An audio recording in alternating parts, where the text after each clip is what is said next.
में मैंने ऐसा नहीं देखा।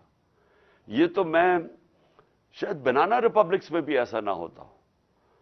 ये तो कोई मगरबी जमहूरियत के अंदर कोई तसव्वुर भी नहीं कर सकता कि पब्लिक के पैसे चोरी करने वालों को पहले आप एक साजिश के तहत मुल्क के ऊपर मुसल्लत करें, उनके केसेस ना होने दें। ये भी मैं कहूं, हमारे दौर में मैं पूरी कोशिश करता रहा, मैंने पूरी कोशिश की कि इनके पूरे केसेस मैच्योर थे।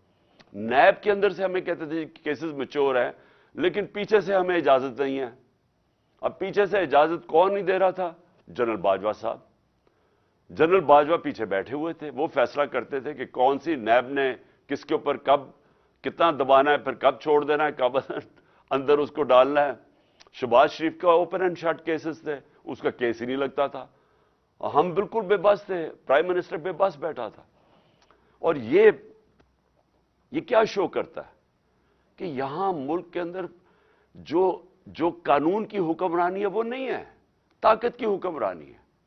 और ये इससे सिर्फ यही नहीं है कि इस वक्त मुल्क के वो बड़े बड़े क्रिमिनल्स बाहर फिर रहे हैं और मुल्क के ऊपर बैठे हुए और फैसले कर रहे हैं, अपने केसेस भी बचा रहे हैं, और मुल्क की इकॉनमी नीचे चली गई है और ये ऊपर इनकी सारे केसेस माफ हो गए हैं और बाकी भी बैठे हुए आने के लिए।